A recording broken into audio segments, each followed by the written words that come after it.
전쟁이 그친 지가 오래되었지만 여전히 우리는 이 세상에서 전쟁하며 살아갑니다. 내일을 또 맞이하면 각종 보이지 않는 전쟁 가운데 살아갑니다.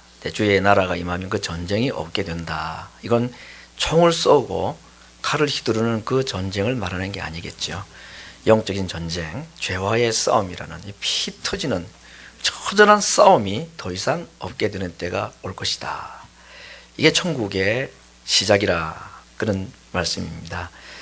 이 내용에는 방금 제가 원고에 없는 이야기인데 찬양을 들으면서 참 하나님의 나라를 소망한다는 것은 그냥 천국의 황금집에 살고 죽지 않고 생명 과일나무를 따먹고 그런 아주 꿈에 그리는 그런 장면이 아니라 전쟁이 없는, 다툼이 없는, 죄의 공격이 더 이상 우리를 해하지 못하는 그런 나라, 이 하나님의 나라를 성경에서 말씀해 주셨습니다. 요한계시록에 그 장면이 잘 나타나 있습니다. 전도서 설교를 제가 계속 하다가 갑자기 요한계시록 설교를 왜 하는가? 요한계시록이라는 이 성경은 우리에게 좀 어려운 성경입니다. 잘 이해하기가 어렵고 복잡하기도 합니다. 그래서 해석도 참 다 분분하고 그래서 뭐 말도 많고 탈도 많고 이단도 많이 나타나고 그런 본문입니다. 그렇기 때문에 요한계시록은 그냥 안 읽고 안 듣고 설교 안 하고 덮어두는 게 상책이다가 아닙니다. 계시록이라는 말은 덮여 있는 걸 열어준다는 의미입니다. 그렇죠? 보고 읽고 들으라고 기록한 것이 요한계시록이기 때문에 어렵다고 이걸 우리가 덮어둘 수는 없는 것입니다. 그래서 지난 한 달 동안에 이 요한계시록 본문으로 말씀을 계속 우리 교회적으로 묵상을 해왔는데 그 말씀 중에서 오늘 이 마지막 부분 장면을 꼭 우리 성도님들과 함께 생각하고 하나님께서 우리에게 비밀로 붙여준 내용도 있지만 우리에게 밝혀주신 내용, 반드시 될 일이라고 우리에게 보여주시라고 기록한 성경이기 때문에 우리가 이 성경을 알 수 있는 만큼은 우리가 열어서 알아야 되겠고, 또 성경에서 말씀하지 않은 것을 굳이 파헤쳐서 그걸 억지로 끼워 맞추려 하면 안 되겠지만 알려주시는 만큼은 우리가 아는 것이 신앙생활에 유익하고 필요한 말씀이다. 그래서 오늘 요한계시록 말씀을 잠시 한번 보고자 한 것입니다. 오늘 우리가 읽었던 이 본문 20장에는 크게 세 가지 주제를 다룹니다. 여러분 이름만 들어봐도 한번 들어본 그 얘기, 아주 중요한 종말론의 세 주제입니다. 첫 번째 천년왕국, 두 번째 곡과 마곡의 전쟁. 곡이 무슨 뭐 통곡하는 곡인가? 아니고 이제 이건 사람 이름이고 마곡은 그 땅 이름인데 아무튼 두 번째의 주제가 대전쟁에 대한 이야기입니다. 세 번째가 최후의 심판 또는 흰 보좌 심판이라는 그 세 가지 종말론의 대주제를 오늘 20장에서 다 다루고 있습니다. 정말 궁금하기도 하고 오늘 이 설교를 짧은 시간이지만 들으면 이 종말에 대해서 헷갈리고 좀 혼란했던 것이 싹 한 번에 정리가 될까 그런 기대감을 가지고 말씀을 들으실지 모르겠는데 앞에 말씀드린 대로 제가 성경에서 말씀한 만큼만 말씀드리고 말씀하지 않은 것을 굳이 이렇다 저렇다 현대적으로 적용하는 것은 제가 하지 않을 것입니다. 특별히 오늘은 이 천년왕국이나 곡과 마곡의 전쟁보다는 이 세 번째 흰 보좌 최후의 심판에 대한 말씀을 성경에 나와 있는 두 책, 하나는 행위책, 하나는 생명책, 이 두 책의 내용을 가지고 말씀을 드리고자 합니다. 간단하게 우선 천년왕국에 대해서는 오늘 본문은 이렇게 소개하고 있습니다. 이걸 해석을 하지 않겠습니다. 천년왕국, 천년 동안에 성도들이 왕노릇하는, 천년 동안에 용이 또는 사탄이 저 깊은 옥에 가두어지고 그래서 그동안에는 성도들이 왕노릇하는 때이다 하는 것이 천년왕국에 관한 말씀입니다. 근데 중요한 단어는 이 천년왕국의 천년 동안에 하나님 백성들이 왕노릇을 한다 그랬는데 이 왕노릇하는 하나님의 백성들을 성경은 뭐라고 말했냐면 첫 번째 부활에 참여한 자라 그렇게 성경은 소개하고 있습니다. 첫째 부활, 둘째 부활도 있다는 말이겠죠. 첫째 부활에 참여한 자가 천년 왕노릇 하는 자들이다. 근데 이 첫째 부활에 참여한 자는 어떤 자를 말하는가 하는 것은 해석의 문제이기 때문에 제가 깊이 다루지는 않겠습니다만은 그냥 일반적으로 이 첫째 부활이라는 것은 중생한 그리스도인이라고 보는 것이 아주 무난한 해석이라고 볼 수 있습니다. 아무튼 예수님을 믿고 구원받은 중생한 그리스도인, 이들을 성경은 첫째 부활에 참여한 자라 그랬는데, 이 첫째 부활에 참여한 자에게 주신 특권이 하나 있습니다. 뭐냐면 둘째 사망을 당하지 아니한다. 요한계시록 20장에 있는 유명한 약속입니다. 첫째 부활에 참여하는 자에게는 무엇을 당하지 아니한다 그랬습니까? 둘째 사망을 당하지 아니한다. 그러면 둘째 사망도 있다는 말이겠죠. 오늘 그 얘기를 마지막에 좀 하고자 합니다. 두 번째는 곡과 마곡의 전쟁인데, 곡은 마곡이라는 나라의 왕입니다. 마곡이라는 이 세상의 왕인데, 이 곡과 마곡에 대해서 호기심 많은 사람들이 이게 뭐 구소련이다, 지금의 유럽 연합이다, 또는 뭐 어떤 한 종파의 우두머리가 이 곡이다, 이런 여러 가지 재미있는 해석을 하려는 시도들이 많이 있는데 그런 것 같지는 않습니다. 이 곡과 마곡 전쟁은, 이야기는 성경은 이렇게 단순하게 기록하고 있습니다. 천년 왕국이 끝나고 난 뒤에 잡혔던 용이, 사탄이 잠시 놓이는 때가 있다 그랬습니다. 그 잠시 놓인 사탄이 또는 용이 세상의 많은 사람들을 전쟁을 하기 위해서 불러 모으는 것이 이 곡과 마곡의 전쟁입니다. 다시 말하면 세상에 하나님을 알지 않냐는 이방 세계의 모든 사람들을 이 한번 결집을 시켜서 전쟁을 할 준비를 한다, 그 얘기입니다. 이게 누구와의 전쟁일까요? 예수님을 믿는 자들과의 전쟁입니다. 그 전쟁을 하기 위해서 성도들을 진을 치고 뺑 둘러쳤다 그랬습니다. 굉장히 무서운 전쟁이겠죠.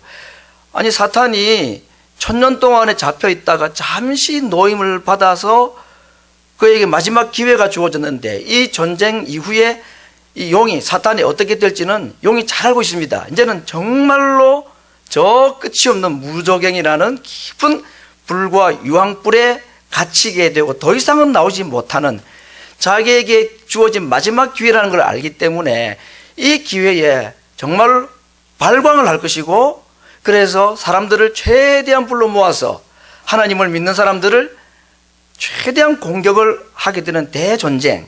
그래서 어떤 사람들은 이것이 무슨 3차 세계전쟁일 것이다, 뭐 또는 아마겟돈 전쟁일 것이다, 여러 가지 많이 추측을 합니다. 정말 핵무기 전쟁이 벌어지는 그런 거 아닌가, 뭐 그럴지도 모르겠습니다만, 여러분, 이 전쟁은 지금 누가 주도하는 전쟁입니까? 용이, 사탄이 주도하는 전쟁입니다.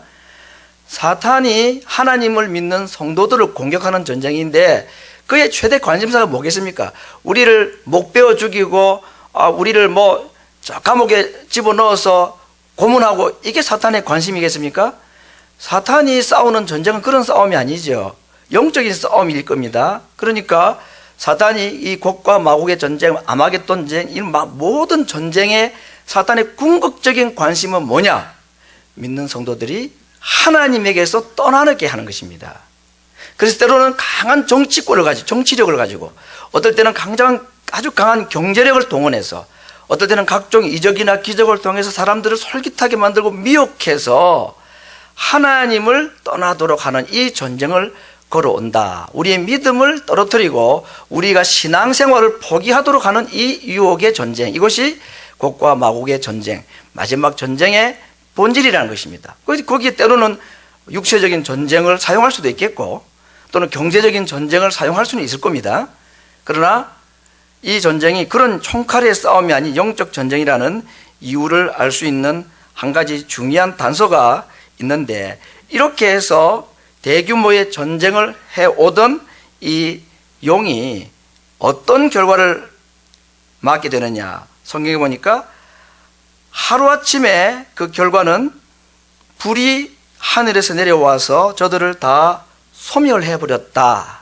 곡과 마곡이라는 이 엄청난 군대들을, 그 장면만 보면 성도들이 기가 죽고, 야, 이거 정말 신앙 포기해야 되는 거 아닌가, 그런 위기가 찾아오는데 결과는 너무 싱겁게 끝나버리더라 그랬습니다. 하늘에서 불이 내려와가지고 그 곡과 마곡에 있는 모든 사람들을 다 없애버렸고, 그리고 그 전쟁을 주도했던 누구도, 용도, 사탄도 불못에 빠지게 된다. 이게 곡과 마곡 전쟁의 결론입니다. 결국 이 곡과 마곡 전쟁은 우리들의 신앙을 위협하기 위해서 일으키는 전쟁이지만, 결과적으로는 사탄이 영원한 지옥의 형벌에 들어가는 전제 조건이고 전초 단계에 불과하다. 이것이 오늘 요한계시록에서 말씀하는 두 번째 종말론의 주제인 이 곡과 마곡 전쟁의 아주 일반적인 아주 평범한 해석입니다. 어떤 나라를 연상시키고 이런 노력들은 크게 중요하지 않아 보이기 때문에 생략을 제가 합니다. 오늘 제가 이제 좀 더 구체적으로 드리고 싶은 말씀은 이 세 번째 주제인 최후의 심판 또는 흰 보좌 심판. 오늘 성경에 보니까 11절에 크고 흰 보좌가 보였다 그랬습니다.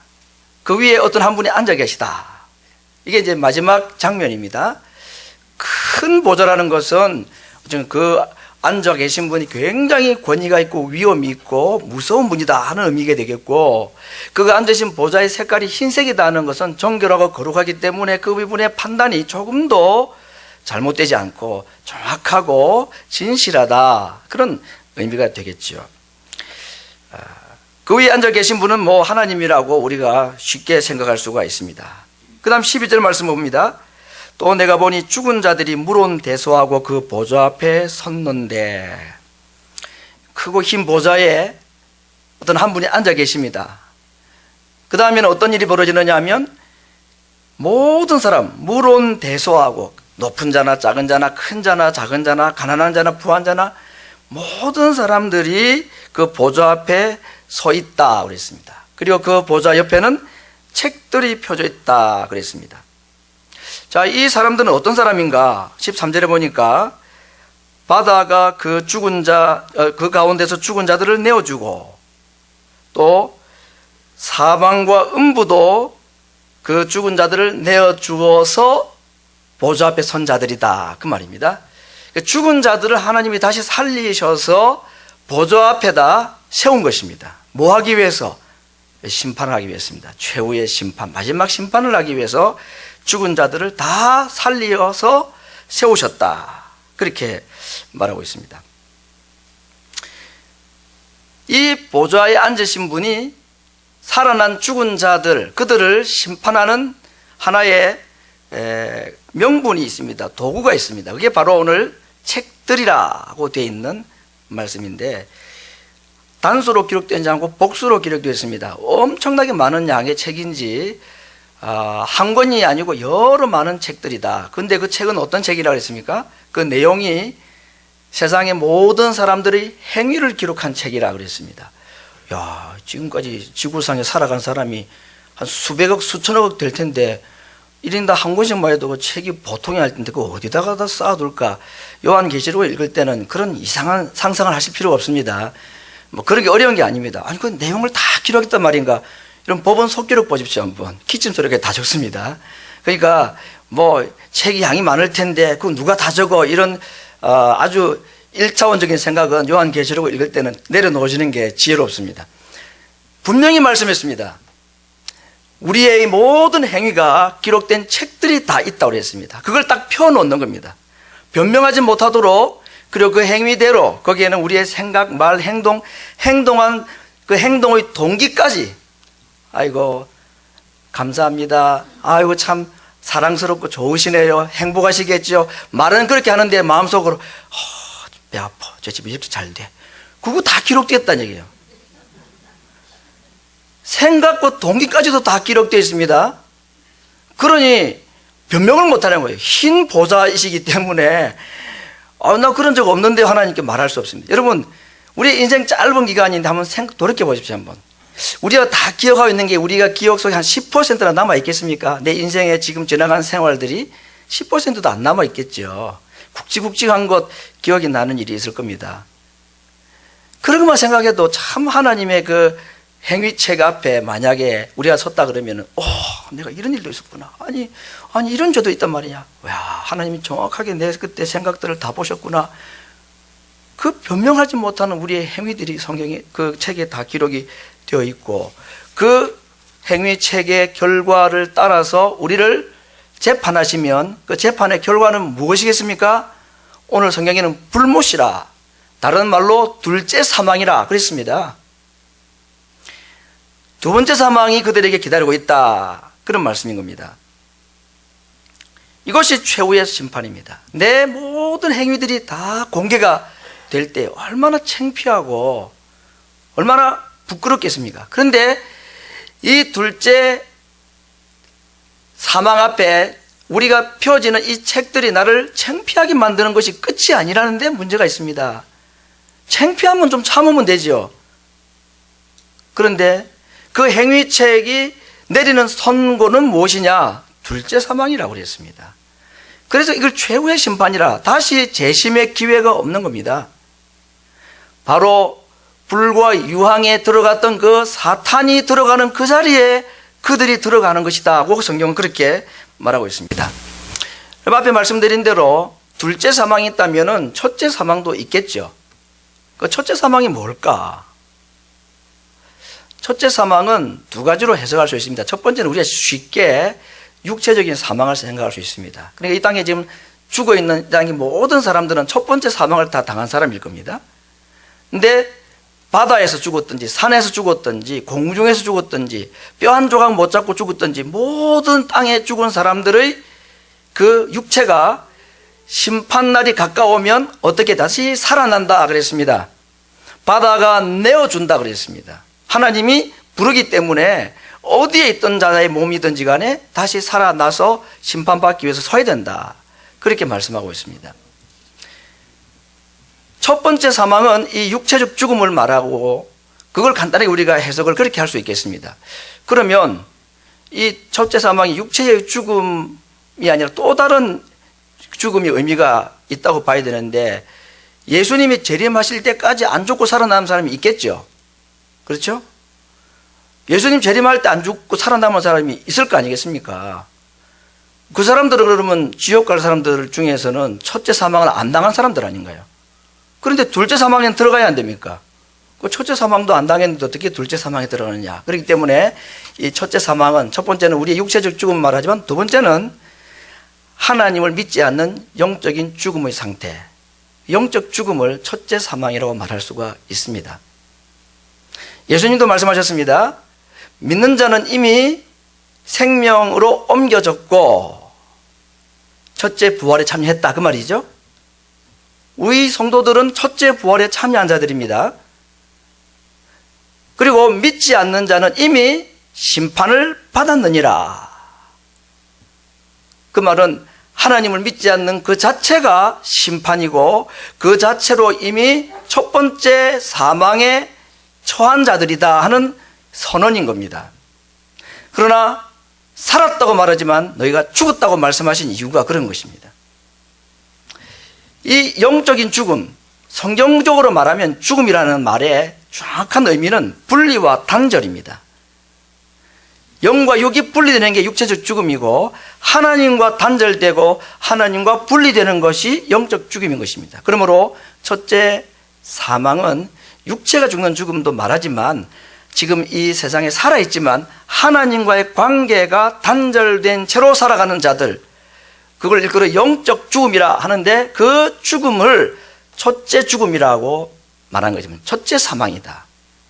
여러분, 오늘 제가 첫째 사망, 둘째 사망, 첫째 부활, 둘째 부활, 이 말씀을 계속 반복해서 말씀을 드리는데, 첫째 사망을 당한 사람은 둘째 사망을 당하게 되어 있습니다. 다시 말하면 예수님을 믿지 않는 자가 이미 하나님으로부터 심판을 받은 자이기 때문에 이 땅에서 첫째 사망의 선고 아래에 있는 자들입니다. 그들은 첫째 사망으로 끝나지 않습니다. 이 땅에서 거듭나지 않은 사람, 두 번 태어나지 않은 사람, 한 번밖에 안 태어난 사람, 육체로 한 번 부모에게 물려받은 육체를 가지고 한 번 태어난 사람, 두 번 태어나지 않은 사람, 영적으로 하나님과의 단절 상태에서 첫째 사망에 그대로 머물러 있는 사람에게 다가오는 또 다른 심판과 또 다른 심판, 죽음이 있습니다. 그게 둘째 사망, 지옥의 고통이고 사탄이 들어가는 불과 유황불이라 그렇게 말씀했습니다. 그러나 첫째 사망에서 첫째 부활에 참여한 자, 예수님을 믿은 자를 부활에 참여한 자라고 말씀해, 첫째 부활에 참여한 자라 그랬습니다. 첫째 부활에 참여한 자를 다른 성경의 요한계시록의 다른 본문에서는 이마에 짐승의 표가 아닌 하나님의 인침을 받은 자, 예수님의 피로, 어린 양의 피로 말미암아 입혀주신 거룩한 세마포옷을 입은 자들이라고 표현했습니다. 그런 자들은 첫째 부활에 참여한 자들입니다. 첫째 부활에 참여한 자들은 둘째 사망을 당하지 않습니다. 그러나 첫째 부활에 참여하지 못한 자는 그들 앞에 두 번째 사망이 기다리고 있다고 말합니다. 무엇을 통해서? 행위책에 의한 하나님의 마지막 심판을 통해서 그들에게 둘째 사망이 남아있다고 말하고 있습니다. 성도 여러분, 사람은 한 번 태어나지만 두 번 태어나야 된다고 말씀했습니다. 한 번은 육체를 가지고 태어나지만 또 한 번은 성령으로 태어나는 또 한 번의 태어남이 있다. 그걸 중생이라, 한 번 더 태어난 거듭남이라고 말합니다.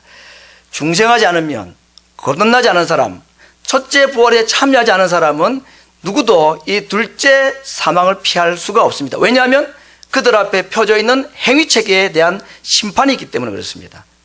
그러나 첫째 부활에 참여한 자, 예수님을 구주로 믿고 중생하고 구원받은 성도들, 그들에게는 이 행위책에 의한 심판이 면제된다고 말씀했습니다. 왜? 그들의 이름이 또 다른 책인 생명책에 기록되어 있기 때문이라 그랬습니다. 하나님의 마지막 심판대에 두 책이 우리 앞에 놓여 있다고 오늘 성경은 말하고 있습니다. 이것이 요한이 보았던 마지막 천국의 장면이었습니다. 하나는 행위책이었고 하나는 생명책이었습니다. 행위에 기록되어 있는 책에 모든 사람들이 그 행위대로 심판받을 수밖에 없고 그 심판의 결과는 둘째 사망이라, 사탄이 갇혔다는 그 불과 유황에 들어가는 심판이 그들에게 남아있다고 했습니다. 그러나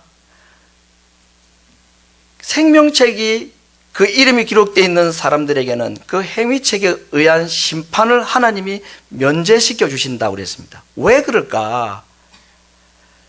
그 행위책에 기록되어 있는 대로 받아야 될 모든 하나님의 심판과 저주와 형벌을 예수님이 대신 받아주셨기 때문에 그 사실을 믿는 자들의 이름이 생명책에 기록이 되어 있다고 약속을 하셨습니다. 그러므로 그 생명책에 이름이 기록되어 있는 자들은 행위책에 의한 심판을 하나님이 면하게 해주신다고 약속을 하셨습니다. 그러므로 오늘 우리에게 이 행위책과 생명책 가운데서 우리에게 생명책에 내 이름이 기록이 되어 있는가 아니한가가 얼마나 중요한 질문일까 하는 것입니다. 대학 입학 명단에 또는 시험 자격증 공무원 시험 명단에 이름들이 다 공개가 됩니다. 그 명단에 이름이 빠졌을 때에 얼마나 실망하고 절망을 합니까? 뭔지 몰라도 아무튼 그 합격자 명단에 자기의 이름이 들어가 있으면 그 기뻐하고 즐거워하는 겁니다. 세상에서 우리의 이름이 여기도 빠질 수 있고 저기도 빠질 수 있습니다. 그런데 절대로 우리의 이름이 빠져서는 안 될 책이 하나 있습니다. 생명책입니다. 그 책에 내 이름이 빠지는 것은 참으로 불행한 일입니다. 어떤 자의 이름을 그 생명책에 기록해 두시느냐? 제가 오늘 여러분 아침에 주일 아침에 예배 드리러 오고 설교 말씀을 듣기 왔는데 참 우리가 이렇게 삽시다, 저렇게 살면 좋습니다, 참 이렇게 우리 해야지 행복할 수가 있습니다, 이렇게 하면 하나님이 참 은혜 주시고 복을 주실 겁니다, 이런 말씀 참 다 기대하고 또 듣고 그렇게 해서 또 힘을 얻고 한 주간을 또 살아나가고 이렇게 해야 되겠죠. 그러나 제가 오늘 이 말씀을 설교 본문의 패턴을 제가 본문을 바꾸면서까지 오늘 이 아침에 이 말씀을 드리는 이유가 있습니다. 사람들에게 이 생명책과 행위책이 있다는 사실 자체를 한 번도 들어보지 못한 사람들이 있다는 사실을 제가 최근에 확인했기 때문에 그렇습니다. 어려워서 잘 보지 않았고 잘 설교하지 않았을 뿐이지만 분명히 하나님께서 하신 말씀입니다. 반드시 속히 될 일이라고 하신 이 요한계시록의 마지막 부분에 엄연히 누구도 변명하지 못하게 오늘 약속하시고 보여준 것입니다. 우리에게 이 두 책이 기다리고 있다는 겁니다. 마지막에 우리의 이름이 그 생명책에 빠져 있다는 것은 이 세상을 어떻게 살았든지 상관없이 가장 불행할 수밖에 없습니다. 오늘 제가 아침에 여러분들께 이런 질문을 한번 드려보겠습니다. 여러분들의 이름이 생명책에 기록되어 있는 것 같습니까? 아니, 있을 것 같습니까? 아니면 있으면 좋겠습니까? 기록되어 있을걸? 어느 쪽입니까, 여러분? 있으면 좋고 없으면 그뿐입니까? 저는 제 이름이 생명책에 기록된다는 걸 확실히 믿습니다. 왜냐? 괜히 희망사항이 아니고 생명책에 이름이 기록된 자들에 대해서 성경의 요한계시록에 두 가지 표현을 했습니다. 하나는 이마에 짐승의 표가 아닌 사탄의 표가 아닌 하나님의 인치심을 받은 자, 두 번째는 예수님이 피 흘림으로 말미암아 입혀주신 거룩한 세마포 옷을 입은 자라. 머리 인도 없고 흰 옷도 없고 그러면 어디에 뭘 근거로 내 이름이 생명책에 기록됐단 말인가? 이마에 인칭을 받고 거룩한 세마포옷을 입은 자들이 질문에 예라고 답할 수 있는 몇 가지 질문이 있습니다. 첫 번째, 예수님이 나를 위해서 이 땅에 오셔서 나를 위하여 죽어주신 것을 믿으십니까? 예수님이 죽은 지 3일 만에 다시 살아나신 것을 믿으십니까? 그리고 그분이 언젠가는 오늘 이 본문에 있는 것과 같이 마지막 심판자로 이 땅에 다시 재림하실 것을 믿으십니까? 요 세 가지, 최소한 이 세 가지 질문에 예라고 답할 수 있으면 그 이름이 생명책에 기록된 자라고 믿어도 괜찮다고 저는 생각합니다. 왜냐하면 예수님을 주로 시인하는 것은 성령이 아니면 누구도 할 수 없기 때문에 그런 약속을 우리가 믿을 수 있는 것입니다. 사랑하는 성도 여러분, 예수님이 이 땅에 인간으로 오셔서 우리의 죄를 대신해서 십자가에 자신의 죄가 아닌 우리의 죄 때문에 죽으셨다는 것을 믿으십니까? 그분이 다시 3일 만에 부활하셨다는 사실도 믿으십니까? 그리고 그분이 언젠가 다시 크고 흰 보좌 앞에 생명책을 들고 행위책을 들고 이 땅을 다시 심판하러 오실 분이라는 사실도 믿으십니까? 그렇다면 적어도 이 아침에 그렇게 하나님께 고백하고 기도하셔도 괜찮습니다. 감사합니다. 나의 이름이 생명책에 기록됨을 제가 믿습니다. 그런 자가 복이 있다고 말씀했습니다. 마지막 예수님이 이 땅에 재림하실 때에 저 공중에서 구름이 일어나고 큰 나팔이 울려 퍼지는 날 온 세상을 심판하시는 그 크고 흰 보좌 앞에 섰을 때에 행위책으로 온 세상을 심판하고 불신자들도 그들을 미혹했던 영도 저 둘째 사망으로 들어가는 그때에 우리는 안전하고 우리는 겁을 낼 필요가 없는 것은 우리의 행위 때문이 아니고 내가 주를 위하여 섬기고 봉사한 그 열심 때문이 아니라 딱 한 가지 이유 때문이라 성경은 말씀했습니다.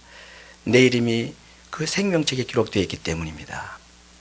예수님도 바울도 모세도 다니엘도 그 생명책의 이름이 얼마나 소중했던지 자기 민족을 구원하기 위해서 하나님 내 이름을 그 생명책에 지워버리는 한이 있더라도 내 민족 구원해 주시고 내 동족 구원해 주십시오라고 기도했을 정도로 그 생명책에 이름 기록된 것은 너무나 큰 복인 것입니다.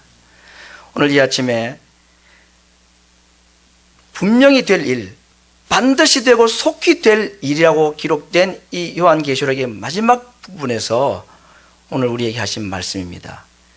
우리의 이름이 생명책에 기록이 되어 있는 그것으로 기뻐하고 즐거워하고 이 세상에서 내가 이 사람들의 명단에도 끼지 못하고 저 사람들의 그룹에도 끼지 못하고 늘 따돌림 당하고 내 이름 하나 떳떳하게 내세울 것이 없다 할지라도 예수님 자신의 몸을 희생하면서까지 나에게 이름 생명책에 기록되는 복을 주시기 위해서 그 예수님이 나를 위하여 온 몸을 벗기움 당하고 채찍에 맞으시고 피 흘리시면서까지 우리의 이름을 생명책에 기록하기를 원하셨던 그 주님의 사랑이 내 이름을 생명책에 기록하게 하셨다는 사실을 오늘 이 아침에 약속의 말씀을 의지해서 확실히 믿으시기를 바랍니다. 그리고 이 땅을 살아갈 때에 조금 더 겁내지 말고 담대하게 나 이래봬도 생명책에 이름 있는 사람이야.